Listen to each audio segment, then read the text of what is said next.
മഴ മഴ കുട കുട മഴ വന്നാൽ പോപ്പിക്കുട.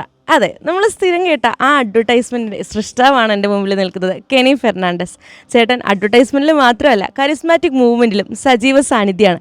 ചേട്ടാ, എങ്ങനെയാണ് ഈ ഒരു കരിസ്മാറ്റിക് ലൈഫും അതേപോലെ ജോലിയുടെ ആ ഒരു പ്രൊഫഷണൽ ലൈഫും, രണ്ടിലും തിരക്കുകളുള്ള ലൈഫാണ്, ഈശോയ്ക്ക് വേണ്ടി ഓടാനായിട്ട് കുറേ കാര്യങ്ങൾ മാറ്റി വയ്ക്കുമ്പോൾ എങ്ങനെ ഇത് രണ്ടും കൂടി ചേട്ടൻ ബാലൻസ് ചെയ്തുകൊണ്ട് പോകുന്നത്? എല്ലാം ദൈവകൃപയാണ്. ആദ്യം പറഞ്ഞ പാട്ടില്ലേ, മഴ മഴ കുട കുട, അതെൻ്റെ ഗുരുനാഥൻ നിർമ്മിച്ച ഒരു ആഡാണ്. അത് മാത്യു പോൾ സാർ എന്ന് പറയും. അപ്പം എൻ്റെ ഹൃദയത്തിൽ എൻ്റെ ഒരു ഗുരുവായിട്ട് കാണുന്ന ആളാണ്. അന്ന് അദ്ദേഹം ഇന്നില്ല. അപ്പം അദ്ദേഹത്തിൻ്റെ ആഡാണത്. എനിക്കിതുപോലെ എടുത്തു പറയാൻ പറ്റിയ ആടുകളുണ്ടോ എന്ന് എനിക്കറിയില്ല. ഒരു 14 വർഷം സ്കൂബിയുടെ ബാഗ്, 9 വർഷം പോപ്പിക്കുട, പിന്നെ കാത്തലിക് സിറിയൻ ബാങ്ക്, പാനസോണിക്, പിന്നെ MCRൻ്റെ മോഹൻലാലിനെ വെച്ചിട്ടുള്ള ആഡ്, ഇതൊക്കെ ചെയ്യാനായിട്ട് ദൈവം അനുഗ്രഹിച്ചിട്ടുണ്ട്. പിന്നെ ചില ആർട്ടിസ്റ്റുകളെ ഈ ഫീൽഡിലേക്ക് കൊണ്ടുവരാനൊക്കെ പറ്റിയിട്ടുണ്ട്.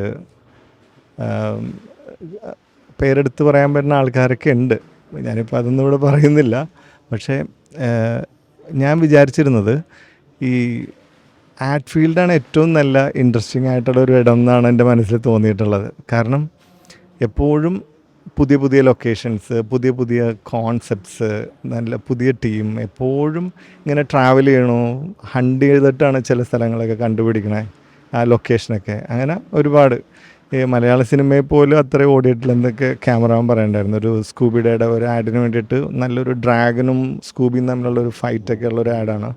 അതിനുവേണ്ടി നല്ലൊരു ലൊക്കേഷൻ വേണം. അതിനുവേണ്ടി ഞങ്ങൾ കേരളം മുഴുവൻ തപ്പി, പിന്നെ തമിഴ്നാട് തപ്പി, അങ്ങനെ ഒരു താമ്പരം എന്ന് പറഞ്ഞ സ്ഥലത്താണ് അത് ഷൂട്ട് ചെയ്തത്. അപ്പം അതുപോലെയൊക്കെ ഇൻട്രസ്റ്റിംഗ് ആയിരുന്നു. നല്ല രസകരമായ യാത്രകളൊക്കെയാണ്. പക്ഷേ അവിടെ നിന്ന് കിട്ടാത്തൊരു സന്തോഷവും സമാധാനവും ഇവിടെ കിട്ടുന്നുണ്ട്. ഈശോയുടെ കൂടെ ആയിരിക്കുമ്പോൾ കുറേയും കൂടി ഹാപ്പിയാണ് നമ്മൾ.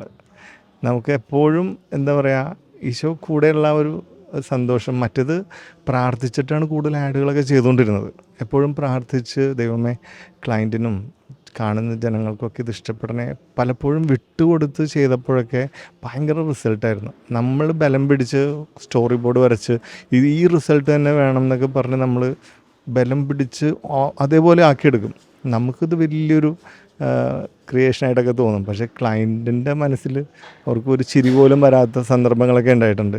പക്ഷേ എനിക്കൊന്നും അറിയില്ല ഈശോയെ, അങ്ങ് ഏറ്റെടുത്ത് ചെയ്തു തരണേന്ന് പറഞ്ഞ് വിട്ടുകൊടുത്ത സമയത്തൊക്കെ ക്ലയൻറ്റ് മണിക്കൂറുകളെടുത്ത് നമ്മളോട് അതിനെപ്പറ്റി പ്രൈസ് ചെയ്ത് സംസാരിച്ചിട്ടുണ്ട്. അതെല്ലാം കൃപയാണ്. പിന്നെ ഒരുപാട് കോൺസെപ്റ്റുകൾ ഇങ്ങനെ പെട്ടെന്ന് കിട്ടുമായിരുന്നേ. അപ്പോൾ പിന്നീട് കുറച്ച് നാളൊരു ഞാൻ ഈശോയിൽ നിന്ന് കുറച്ച് നാൾ കൈവിട്ട് മാറി നടന്നൊരു സമയമുണ്ട്. ആ സമയത്തേക്ക് എനിക്ക് കോൺസെപ്റ്റ് കിട്ടണില്ല. അപ്പോഴൊക്കെ ഞാൻ മനസ്സിലാക്കി, ഇത് മേളയിൽ നിന്നുള്ള പ്രൊവൈഡിങ് ആണെല്ലാം.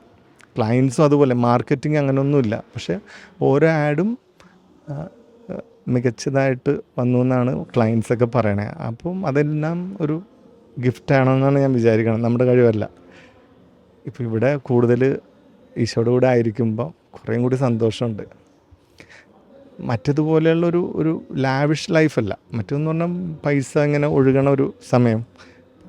ഇപ്പോൾ പക്ഷേ നമുക്ക് അതിനേക്കാളും ഉപരിയാണ് ഈശോയുടെ സ്നേഹം എന്ന് മനസ്സിലായി. അപ്പം ഇതിൽ ഭയങ്കര ഹാപ്പിയാണ്.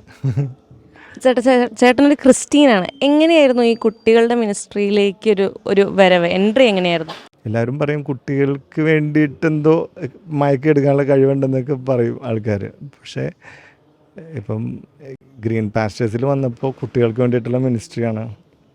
എത്രയാണ് കുട്ടികളുടെ ഏജ് എന്ന് വെച്ച് കഴിഞ്ഞാൽ 3 വയസ്സ് തുടങ്ങി 99 വയസ്സ് വരെയുള്ള കുട്ടികൾക്ക് വേണ്ടിയിട്ടാണ് ഞങ്ങൾ ധ്യാനം നടത്താറ്. അപ്പം കുട്ടികൾക്ക് വേണ്ടിയിട്ട് നമ്മളെ എന്തോ ദൈവം എടുത്ത് ഉപയോഗിക്കുന്നു. അങ്ങനെ കാര്യമായിട്ടൊന്നും ചെയ്യാൻ പറ്റിയിട്ടില്ല. ഈശോയ്ക്ക് വേണ്ടി ഒരു ദിവസം ഒരാളോടെങ്കിലും ഈശോയെക്കുറിച്ച് പറയണമെന്നൊക്കെ ആഗ്രഹമുണ്ട്, ശ്രമിക്കുന്നുണ്ട്. താങ്ക് യു ചേട്ടാ. ദൈവം നമ്മളെ ഉപയോഗിക്കാനായിട്ട് വിളിക്കുമ്പോൾ ആ ഒരു ഉപയോഗത്തിന് വേണ്ടി നമ്മളെ തന്നെ വിട്ടുകൊടുക്കാൻ നമ്മളെ കൊണ്ട് സാധിക്കട്ടെ.